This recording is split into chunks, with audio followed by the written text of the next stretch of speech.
Are you ready to take on this challenge? Hey Loomies! Welcome to a life-changing opportunity. I'm Sahar, your English linguist. And today, I'm bringing you the ultimate life challenge that will skyrocket your English fluency. I know, many of you have been waiting for something special. And here it is, the 40 video challenge.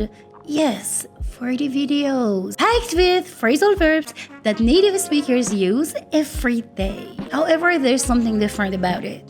These aren't the regular ones you could find in textbooks. These are the exact ones that will make you sound natural, confident, and fluent in no time. What can you expect? 700 plus essential phrasal verbs for B2, C1, and C2 levels. Native-like fluency that will boost your speaking and comprehension. And finally, a challenge that will change the way you speak English forever. But that's not all.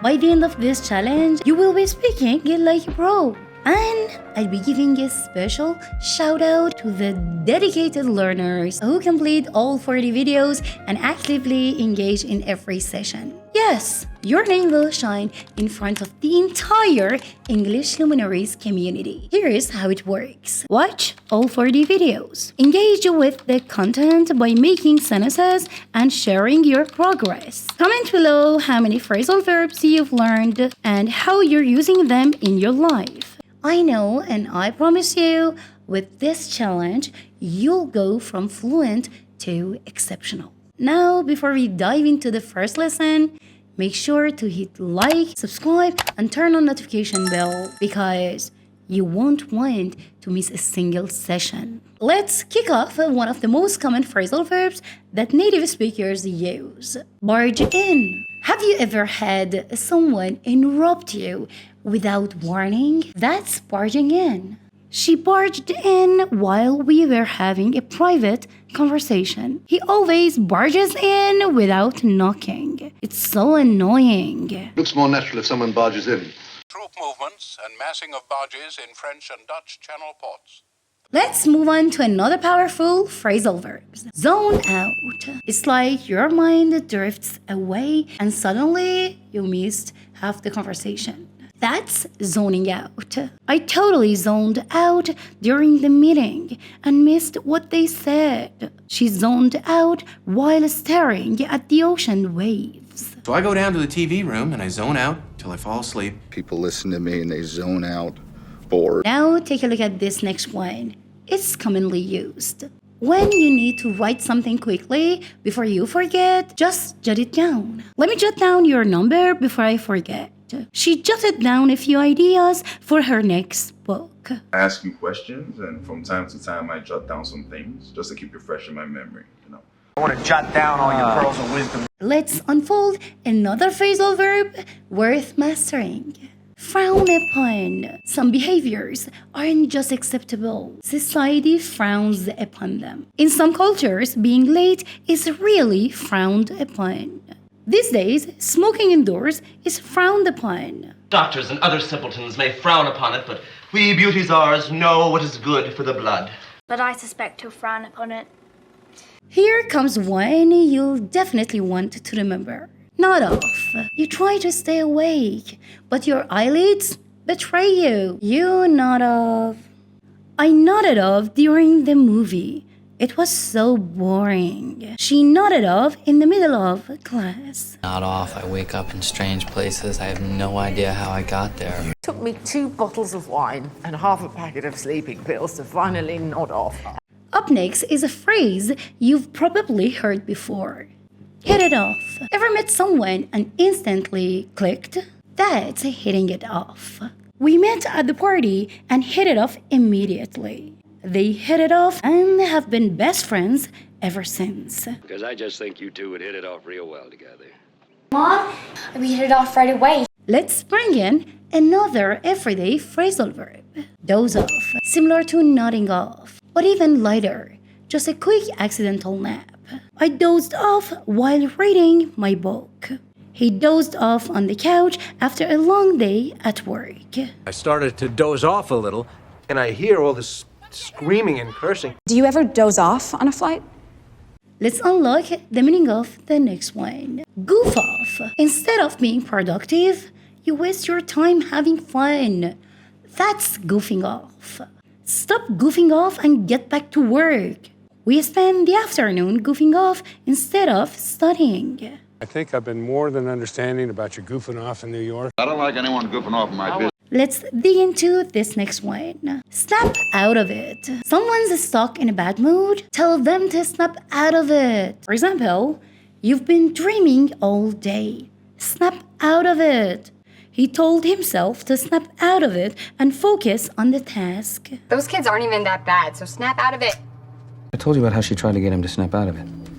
Now switch gears and look at this one. Step up. It's time to take responsibility, to take action, to step up. For example, he stepped up and took charge of the project. It's time to step up and show what you can do. Oh! That step up Inseguri drops Baszler. Now Baszler's in trouble for the first time in the match.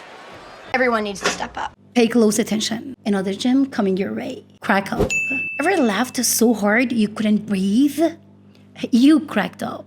She cracked up when she heard the joke. His silly dance made everyone crack up. Why did Skipper crack up? Other boys, tell me how you make them laugh when you come around. What a crack up you are.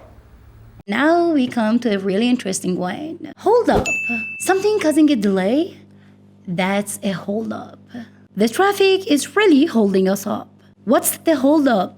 Let's get going. Tomorrow, you hold up yours. My pants don't hold up so good without it. Here's the next, which is packed with meaning. Wind up. And the past form of that is wound up.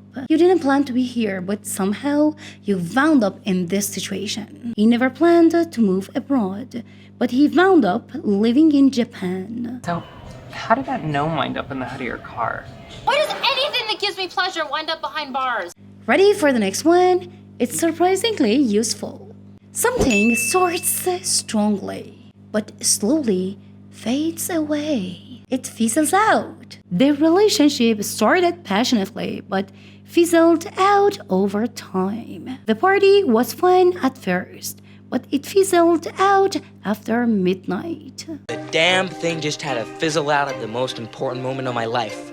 I don't know about you, but I didn't skate this hard this season just to fizzle out like a boy band fan club. This next phrasal verb comes in handy quite often. Drum up. Need to create excitement and get support? You drum it up.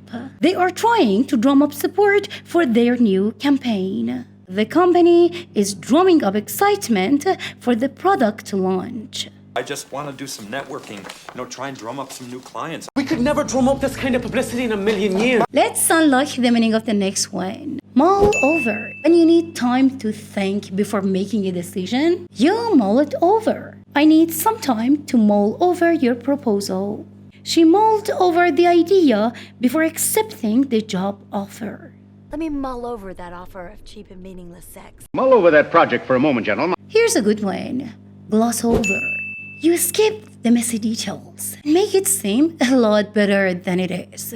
You gloss over it. He glossed over the details of the contract to make it sound better. The report glosses over the company's financial problems. Are we just going to gloss over the fact that we just watched a prison fight?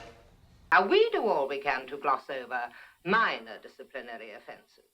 Next on the list, simple but impactful. Clam up. You suddenly go silent because you're nervous or uncomfortable. That's clamming up. He clammed up when they asked about his past. She always clams up in front of big crowds. You're not going to clam up the whole way, are you? He'll just clam up and act crazy like he did last time. Here's one that might just become your favorite. Bottle up. Are you keeping your emotion inside instead of expressing them? That's bottling up your feelings. He bottled up his feelings instead of expressing them. Don't bottle up your anger. It's unhealthy. They've got factories, shipyards, coal mines, and a fleet to bottle up our harbors and starve us to death. That's why we're here, to talk through our problems, not to let it bottle up. And finally, let's wrap up with this last phrasal verb. Kick around. You casually discuss or consider an idea. That's kicking it around. We've been kicking around some ideas for the new project. They kicked around the possibility of a summer trip. Dad, there are a few ideas I'd like to kick around with you. You'll be sorry when I'm gone, and you won't have anybody to kick around anymore. Now it's your turn. Pick 3 phrasal verbs from today's lesson and use them in a sentence in the comments below.